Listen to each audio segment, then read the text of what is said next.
حضرت زین الدین ولی المعروف زین شاہ صاحب رحمۃ اللہ علیہ محسن کشمیر تصوف، روحانیت اور ریشیت کے علمبردار حضرت شیخ العالم رحمۃ اللہ علیہ کے خلیفہ اول تھے، جنہوں نے اپنے مرشد کامل کے زیر سایہ راہ سلوک کی تربیت پا کر حیرت انگیز کشف و کرامات انجام دیے۔ جنوبی کشمیر کے اشمقام میں واقع ایک پہاڑی پر قریب 8 دہائی قبل اس بلند پایا صوفی بزرگ نے ایک غار میں عبادت و ریاضت کی۔ حضرت زین شاہ صاحب تصوف، ریشیت اور روحانیت کے اس عروج تک پہنچے کہ خود ان کے مرشد کامل حضرت شیخ العالم نے فرمایا کہ میرا شاگرد کمالات میں مجھ سے بھی پرے نکلا۔ زین میون چھوئی امرت گرو تم تے آور سمسار کیو گوت گورس چاٹھا چرو تیرتھ میں وار دیتو دیو۔ جہاں روحانی استاد ہی اپنے شاگرد کے روحانی اور باطنی مقام کا تعین کرے، وہاں ہماری کیا بساط، کیونکہ بابا زین الدین رشی رحمۃ اللہ علیہ حضرت شیخ کی باطنی آگوش میں پلے، اور ہمیں تو صرف سنی سنائی اور ضبط تحریر میں لائی روایات پر تکیہ کیے بغیر کوئی چارہ نہیں رہتا۔ روایات کی جڑیں اتنی مضبوط ہوتی ہیں کہ ان سے انکار کفر کے مترادف سمجھا جاتا ہے۔ یہ ایک امر مسلمہ ہے کہ بزرگان دین اور ریشیان کشمیر کے تبلیغی کارنامے مافوق الفطرت داستان سرائی کے دھندلکوں میں گم ہو گئے ہیں۔ پھر بھی یہ ایک ناقابل تردید حقیقت ہے کہ انہوں نے کشمیر میں رشد و ہدایت کی قندیلیں روشن کی۔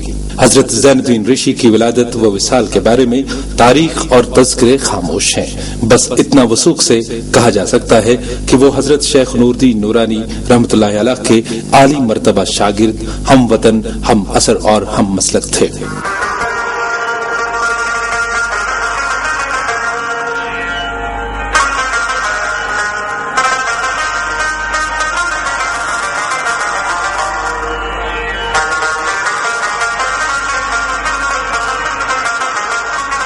حضرت زین الدین رشی کی اصل جائے پیدائش باندر کوٹ کشتواڑ میں تھی، جسے آج کل بنڈار کوٹ بھی کہا جاتا ہے۔ ان کا اصلی نام ضیاء سنگھ تھا۔ ان کے والد دشمنوں کے ہاتھوں قتل ہوئے اور ضیاء سنگھ کم سنی میں یتیم ہو گئے، اس لیے ان کی پرورش کا مشکل کام اس کی ماں کے ذمے ہی ہو گیا۔ ایک دفعہ وہ سخت بیمار ہوئے، ان کی والدہ وہ حالت دیکھ کر رو رہی تھی کہ اچانک ایک نورانی شخص ان کے سامنے نمودار ہوا اور ان کی ماں سے پوچھا، آپ کیوں رو رہی ہیں؟ عورت نے جواب دیا، میرا بیٹا بیمار ہے۔ نورانی شخص نے پھر کہا، میرے ساتھ وعدہ کرو کہ اگر یہ بچہ ٹھیک ہو گیا تو آپ کشمیر آ کر مسلمان ہو جاؤ گی۔ ضیاء سنگھ کی ماں نے وعدہ کیا اور نورانی شخص غائب ہو گیا۔ لڑکا تو صحت یاب ہو گیا، لیکن اس کی ماں کشمیر کا رخ کرنے میں ٹال مٹول کرتی رہی۔ اسی دوران اس کا بیٹا پھر سے بیمار ہو گیا۔ ماں کو شک پڑ گیا کہ یہ وعدہ خلافی کا نتیجہ ہے۔ رخت سفر باندھا اور ماں بیٹے کشمیر چل پڑے۔ ابھی دوران سفر ہی تھے کہ حضرت شیخ العالم رحمۃ اللہ علیہ نے بابا بامدین کو اطلاع دیتے ہوئے کہا کہ ایک عورت بچہ لے کر یہاں پہنچے گی، ان کی خاطر تواضع اور آو بھگت میں کوئی کمی نہیں ہونی چاہیے۔ ضیاء سنگھ اور ان کی والدہ بابا بامدین کی خدمت میں حاضر ہوئے اور چند ایام انہی کے پاس گزارے۔ جب حضرت شیخ العالم وہاں تشریف لائے تو ضیاء سنگھ کی ماں نے پہلے ہی نظر میں انہیں پہچان لیا کہ یہ وہی بزرگ ہیں جن کے دیدار وہاں بنڈار کوٹ میں انہیں نصیب ہوئے تھے۔ وہ اسی وقت دائرے اسلام میں آئے۔ ضیاء سنگھ کا نام شیخ زین الدین رکھا گیا۔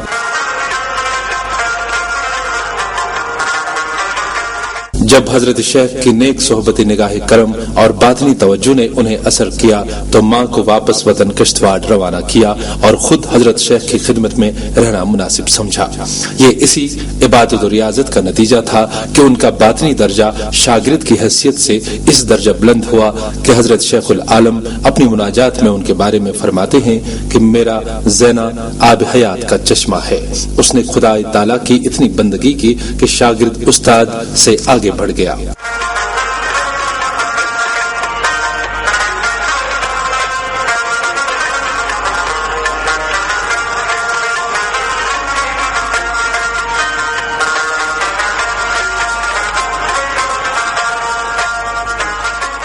ایک دن سلطان زین العابدین بڑشاہ شاہ کل کھدوانے کے معائنے کے دوران بابا زین الدین رشی کی ملاقات کو گئے۔ انہوں نے بادشاہی وقت کی حسب منصب خاطر تواضع نہیں کی۔ ایک فقیر خدا مست کج کلاہ کی نظر میں بادشاہت کی وقت ہی کیا، جو ہونا تھا ہوا۔ بادشاہ وقت ناراض ہوئے اور حکم صادر کیا کہ بابا زین الدین رحمت اللہ علیہ کو تبت جلائے وطن کر دیا جائے، کیونکہ یہ انہی بودوں کی تربیت کرنے کے لائق ہیں۔ حضرت رشی اپنے چیلوں کی میت میں تبت چلے گئے۔ وہاں پر بھی انہوں نے تبلیغ دین اسلام کا اعلیٰ کام جاری رکھا اور بہت سے لوگوں کو حلقہ بگوش اسلام کیا۔ لوگ ان کی خدمت گزاری میں دل و جان سے جٹ گئے۔ ابھی زیادہ وقت نہیں گزرا تھا کہ تبت کے راجا کا بیٹا بیمار ہو کر مر گیا۔ راجا نے کچھ تو اپنی جہالت اور کچھ لاماؤں کے بہکاوے میں آ کر حضرت بابا زین الدین رحمت اللہ علیہ سے کہا کہ آپ کے قدم سرزمین تبت پر کیا پڑے کہ اس کا بیٹا مر گیا۔ انہیں دھمکی دی گئی، یا تو انہیں بادشاہ کے بیٹے کو زندہ کرنا تھا، نہیں تو اپنی جان سے ہاتھ دھونا تھا۔ حضرت رشی بے چین ہو گئے۔ فرمایا رات کو صبر کرو اور کل صبح جو خدا کی مشیت ہوگی ظہور پذیر ہوگا۔ رات گزر گئی، صبح ہوتے ہی اللہ کے حکم سے بچے کو بقید حیات پایا۔ انہی دنوں حضرت بابا بام الدین نے رحلت فرمائی۔ شیخ زین الدین طے مکانی سے انہیں غسل دے کر اور تجہیز و تکفین کر کے واپس تبت پہنچے اور اپنے رفقا کو بابا بام الدین کے وفات پانے کی خبر سنا دی۔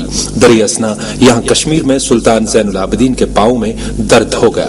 علاج معالجہ دعائے پیر فقیر سے کوئی افاقہ نہ ہوا۔ انہیں خیال آیا کہ اس تکلیف کی اصل وجہ حضرت بابا زین الدین رشی کی ناراضگی ہی ہو سکتی ہے۔ چنانچہ انہوں نے اپنے فرزند حیدر خان کو اظہار معذرت کے لیے تبت روانہ کیا۔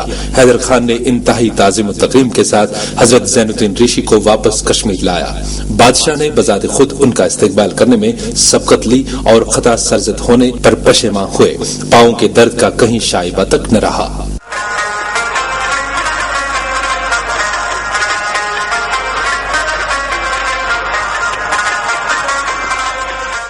حضرت زین الدین ولی کے در پر کشمیر کے بادشاہوں نے سر خم کیا ہے اور ان کے کمالات کے سبب جنوبی کشمیر کے ساتھ ساتھ بیرون ریاست تک کے لوگ بھی ان کے گرویدہ ہو گئے۔ اس باکمال برگزیدہ شخصیت کی یاد میں ہر سال عیش مقام میں واقع ان کی زیارت گاہ پر عرس منایا جاتا ہے۔ اس عرس کی خاص بات یہ ہے کہ عرس کی شام سے رات گئے تک نیکی کی بدی پر فتح یا تاریکی پر روشنی کی جیت کی علامت کے طور مشال روشن کیے جاتے ہیں۔ لاکھوں کی تعداد میں ریاست اور ریاست کے دیگر خطوں سے آئے ہوئے عقیدت مند ایک وجدانی کیفیت میں غرق ہو کر حضرت زین شاہ صاحب کی برتری کے نعرے بلند کرتے ہوئے جلوسوں کی صورت میں نکلتے ہیں۔ نوجوان، بزرگ، مرد، زن اور بچے ہاتھوں میں مشال لے کر اپنی بے پناہ عقیدت کا اظہار کرتے ہیں۔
تبرکات کی نشاندہی ہوتی ہے اور عقیدت مند اس تاریخی غار میں داخل ہو کر حضرت زین شاہ صاحب کے روضہ شریف پر حاضری دیتے ہیں۔ غار کے آخری چھوٹ پر تربت کے دوسرے پہلو میں ایک بڑا چراغ ہے جس میں عرس کے ایام کے دوران عقیدت مند تیل ڈالتے ہیں، اور اس دن کے چراغاں سے یہی مراد ہے کہ باطل پر حق کی فتح یقینی ہے۔ درود اذکار اور ختمات المعظمات کی روح پرور مجالس آراستہ ہوتی ہیں، اور اس کے علاوہ روایتی دمالی ناچ میں عقیدت مند حضرت زین الدین ولی رحمۃ اللہ علیہ کی محبت میں فلک شگاف نعرے بلند کرتے ہیں۔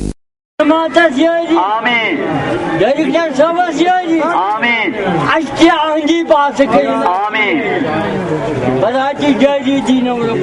آمین آمین ایسی مرکزی مسجد جامع طرف سٹھا شکریہ کریں ڈائریکٹر صاحب اس معاذ دوس پروگرام یہ تھومت یت میں ڈی سی صاحب تیز باقی تیز تمو یسرو یہ مگر ام سن شکریہ کریں رب العالمین بوز ام سن درجہ کرے آمین آمین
مجموعی طور عرس کے مختلف مناظر میں اس بلند مرتبہ ولی کامل کی برگزیدہ شخصیت واضح ہو جاتی ہے۔ وادی بھر میں حضرت زین الدین ولی کا عرس منایا گیا، اور اس سلسلے میں سب سے بڑی تقریب زیارت زین شاہ اشمقام میں منائی گئی۔ عرس حضرت زین الدین ولی رحمۃ اللہ علیہ پر ریاست کی مقتدر شخصیات نے حاضری دی، جن میں وادی کے معروف قلمکار، اسکالر اور ناظم اطلاعات جموں کشمیر خواجہ فاروق رینزو شاہ قابل ذکر ہیں۔ خواجہ فاروق رینزو شاہ ہمیشہ سے ہی کشمیر کے صوفی ورثے کی آبیاری کرتے آئے ہیں، اور ایسی متبرک تقاریب میں کسی بھی طرح اپنی شمولیت یقینی بناتے ہیں۔